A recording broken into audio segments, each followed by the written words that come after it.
Assalamualaikum warahmatullahi wabarakatuh. Kami kelompok 3 ingin mempresentasikan metode backpropagation terdiri dari Agus Dwi Prasetyo, Dwi Putra, Ega Hurgiawan, Raka Friana, Ahmad Yansa, Saifullah, dan Muhammad Awaludiyah.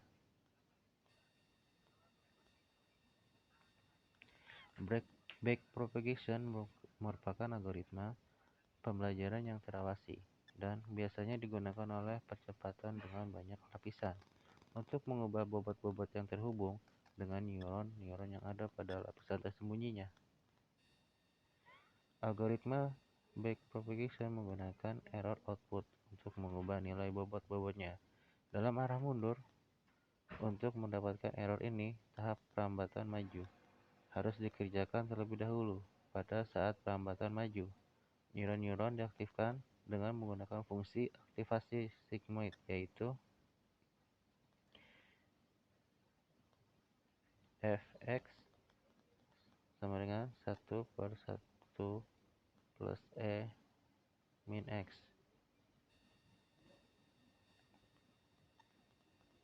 Gambar arsitektur jaringan backpropagation. Contoh, misalkan jaringan terdiri dari 2 unit input, satu hidden unit dengan satu hidden layer, dan satu unit output. Jaringan akan dilatih untuk memecahkan fungsi XOR. Fungsi aktivasi yang digunakan adalah sigmoid biner dengan nilai learning rate. Arsitektur jaringan yang akan dilatih adalah sebagai berikut.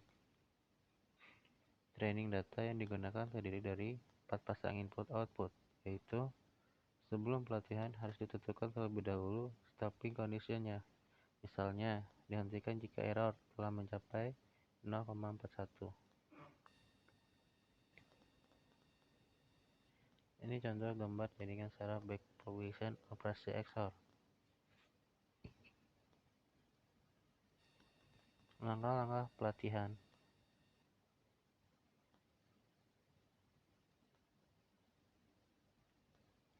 Step 0 misalnya, inisialisasi bobot dan bias adalah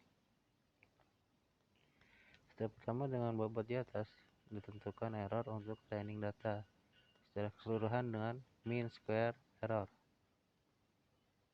di mana indeks ZJN berarti hidden unit ke Z dan training data ke N.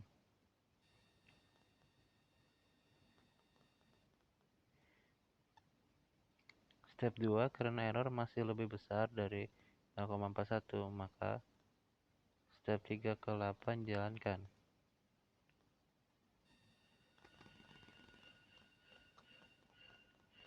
Saat ini, V11 dan V12 masih belum berubah, karena kedua inputnya sama dengan 0. Nilai V01 dan V02 baru berubah pada iterasi pertama untuk training data yang kedua.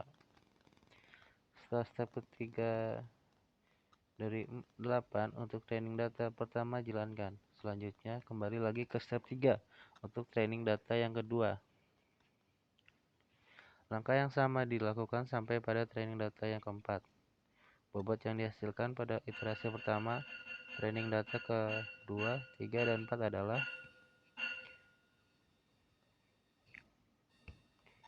setelah sampai pada training data keempat, maka iterasi pertama selesai. Berikutnya, pelatihan sampai pada step 9, yaitu memeriksa stopping condition dan kembali pada step kedua. Demikian seterusnya, sampai stopping condition yang ditentukan terpenuhi. Setelah pelatihan selesai, bobot yang didapatkan adalah jika ada input baru, misalnya X1 sama dengan 0,02 dan X2 sama dengan 0,9, maka outputnya dapat dicari dengan langkah umpan maju sebagai berikut.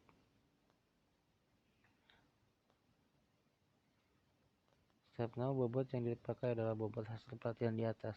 Step pertama, perhitungan dilakukan pada step 2 dan 4. Step 2, dalam contoh ini bilangan telah berada dalam interval 0 sampai 1, jadi tidak perlu diskalakan lagi. Step 3,